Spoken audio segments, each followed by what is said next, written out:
Hari itu, ada seseorang perempuan yang sedang scroll sosial media di perpustakaan. Mukanya terlihat syok seperti melihat sesuatu yang membuatnya nangis. Kenapa, Vin?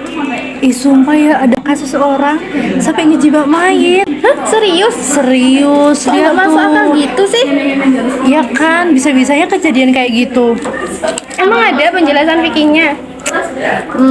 Kalau kayak gini sih harusnya ada ya penjelasan fikihnya. Kayaknya juga ada deh hubungannya sama hadas besar. Kalian dari tadi hebat banget, ada apa sih? Ini loh, Vina Sini, nemu sini, sini, video. sini, sini. Coba deh lihat kasusnya jima mayit. Wah, itu berat banget sih kasusnya, tapi menarik juga untuk kita bahas. Soalnya ini kan berkaitan sama halal fikih juga. Iya, apa coba kita cari penjelasannya di YouTube ya? Udah, yuk kita cari aja. Iya, siapa tahu kan ada ya penjelasan di YouTube. Ya.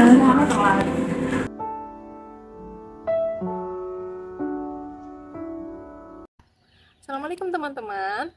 Kalian pernah dengar gak sih kasus tentang jima mayit? Nah, jima mayit itu secara umum dilarang dan perbuatan itu termasuk dosa besar gitu. Untuk yang dijima, karena dia mayit, dia tidak menanggung dosa. Akan tetapi kehormatan mayit ini tetap harus dijaga. Kalau ada yang merusaknya, berarti dia melanggar syariat.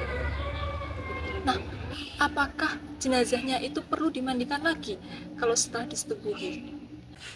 Oke, ini aku carikan referensi ya teman-teman. Referensinya ini diambil dari kitab Kasifatus Saja oleh Syekh Abdul Mukhti Muhammad An-Nawawi Al-Jawi. Nah, kitab ini mencantumkan pandangan dari Syekh Nawawi Banteng dan Syekh Salim bin Sumir Al-Hadurumi Al-Syafi'i. Informasi ini dapat ditemukan pada halaman 21 dari cetakan Imratullah Surabaya.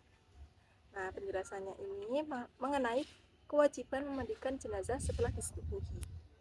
Jadi, tidak wajib memandikan ulang jenazah yang disetubuhi.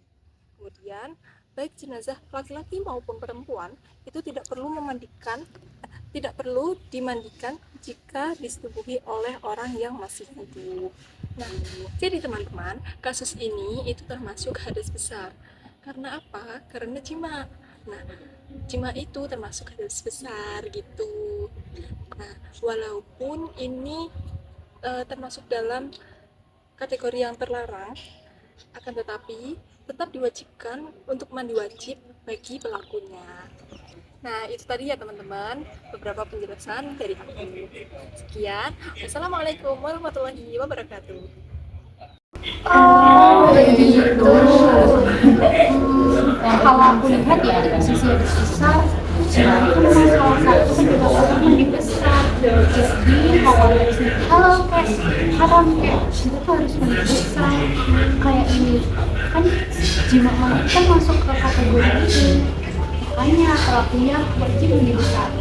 Selain itu kan Islam juga mengajarkan kebersihan, terus penjagaan harkat dan martabat manusia. Kemudian Dari sisi sosial, ini tuh bikin resah masyarakat gak sih? Gak cuma nyerang norma agama, tapi juga moral masyarakat, ya kan? Nah, ini tuh ngejaga kehormatan mayit, juga kayak ngejaga martabat kita sebagai manusia. Ini efeknya tuh nggak cuma ke keluarga atau ke korban, tapi juga ke lingkungan. Ini menunjukkan kita itu harus belajar fikih jenazah. Soalnya banyak yang nggak tahu, ya kan? Kalau memandikan jenazah, mengkafani jenazah, juga menjaga kehormatan jenazah itu adalah kewajiban besar kita sebagai umat muslim.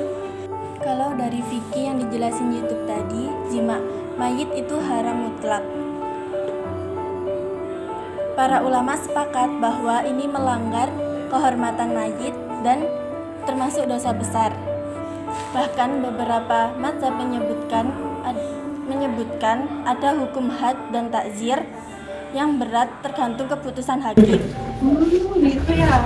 Jadi dari semua ini aku makin sadar deh kalau Islam itu benar-benar menjaga martabat manusia. Iya, itu kan kita meninggalkan pasti dihormati ya. Makanya pertimbangin buat kita belajar fikih dasar, biar nggak cuma ikut-ikutan informasi di internet, tapi ngerti juga konteksnya. Coba lihat sih. Banyak banget ya ternyata beritanya kayak gini. Serem gak sih? Iya, serem banget. Kita hidup di zaman di mana informasi tersebar cepat. Tugas kita adalah memahami, bukan sekedar melihat.